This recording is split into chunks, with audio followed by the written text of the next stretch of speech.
অসমৰ এজন মহান ব্যক্তি জুবিন গাৰ্গ। এতিয়া পৰীক্ষাসমূহত আহিবলগীয়া এখন ৰচনা হ'ল জুবিন গাৰ্গৰ বিষয়ে এখন ৰচনা। এই ৰচনাখন এনেদৰেও আহিব পাৰে, তোমাৰ প্ৰিয় শিল্পী নতুবা অসমৰ এজন মহান ব্যক্তি। জুবিন গাৰ্গ। আৰম্ভণি। অসম মাতৃৰ সুসন্তান জুবিন গাৰ্গ এজন প্ৰসিদ্ধ গায়ক, সংগীতজ্ঞ, চলচ্চিত্ৰ নিৰ্মাতা, পৰিচালক আৰু অভিনেতা আৰু লগতে তেওঁ এজন মানৱদৰদী প্ৰকৃতিপ্ৰেমী আছিল। জুবিন গাৰ্গ অসমীয়া হিয়াৰ আমঠু, অদ্বিতীয় কণ্ঠ আৰু প্ৰতিভাৰ বাবে তেওঁ বিশ্বজুৰি সমাদৃত। তেখেতক অসমৰ সাৰ্থক আৰু হামিং কিং আদি নামে জনা যায়। জন্ম আৰু পৰিয়াল। জুবিন গাৰ্গৰ জন্ম হৈছিল 1972 চনৰ 18 নৱেম্বৰ তাৰিখে মেঘালয়ৰ তুৰাত। তেওঁৰ পিতৃৰ নাম আছিল মোহিনী মোহন বৰঠাকুৰ আৰু মাতৃ ইলি বৰঠাকুৰ। দেউতাক এগৰাকী মেজিষ্ট্ৰেট আৰু মাতৃ এগৰাকী গায়িকা আৰু অভিনেত্ৰী আছিল। দেউতাক কপিল বৰঠাকুৰ ছদ্মনামেৰে কবিতা লিখা এজন কবি। শিক্ষা আৰু ব্যক্তিগত জীৱন।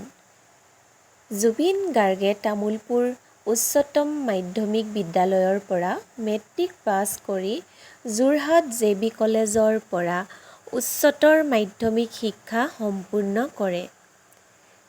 পিছলৈ তেওঁ বি. বৰুৱা মহাবিদ্যালয়ত বিজ্ঞান শাখাত স্নাতক ডিগ্ৰী ল'বলৈ লৈছিল যদিও সংগীতৰ কেৰিয়াৰত মনোনিৱেশ কৰিবলৈ পঢ়া বাদ দিলে। জুবিন গাৰ্গে 2002 চনত গোলাঘাটৰ জীয়ৰী ফেশ্বন ডিজাইনাৰ গৰিমা শইকীয়াৰ লগত বিবাহ পাশত আবদ্ধ হয়। সংগীত যাত্ৰা। জুবিন গাৰ্গে 1992 চনত তেওঁ প্ৰথমটো গীতৰ এলবাম অনামিকা মুক্তি পোৱাৰ লগে লগে তেওঁ পেছাদাৰী সংগীত জীৱন আৰম্ভ কৰে। তেওঁ অসমীয়া, হিন্দী, বঙালী আৰু বহুতো অন্য ভাষাত গীত গাইছিল।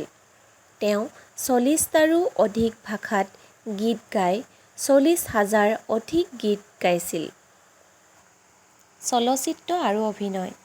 জুবিন গাৰ্গ কেৱল সংগীতত আবদ্ধ নহয়, তেওঁ অভিনেতা আৰু চলচ্চিত্ৰ পৰিচালনাতো সমানে দক্ষ।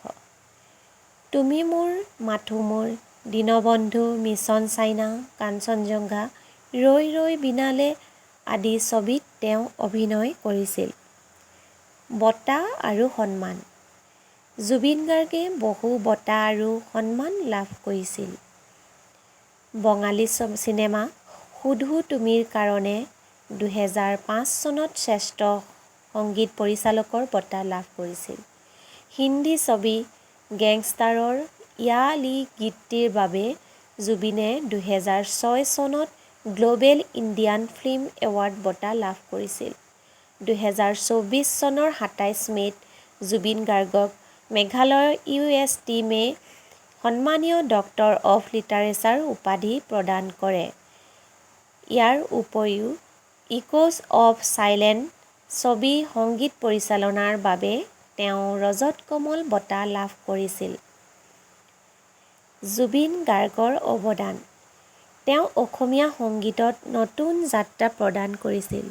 তেখেতৰ কণ্ঠৰ যোগেদি অসমৰ লোকসংগীতসমূহে আৰু প্ৰসাৰতা লাভ কৰিছিল। জুবিন গাৰ্গ বিভিন্ন সামাজিক কামৰ লগত জড়িত আছিল। তেওঁ বিভিন্ন সামাজিক কামৰ বাবে ধন আগবঢ়োৱা কলাগুৰু আৰ্টিষ্ট ফাউণ্ডেশ্যন নামৰ এটা সংস্থা চলাইছিল। প্ৰাকৃতিক দুৰ্যোগৰ সময়ত সদায় জনগণক সহায় কৰিছিল। তেওঁ দৰিদ্ৰ আৰু ৰুগীয়া লোকসকলক সদায় সহায়ৰ হাত আগবঢ়াইছিল। মৃত্যু। 2025 চনৰ 19 ছেপ্টেম্বৰ তাৰিখে ছিংগাপুৰৰ লাজাৰাছ দ্বীপত তেখেতৰ মৃত্যু হয়।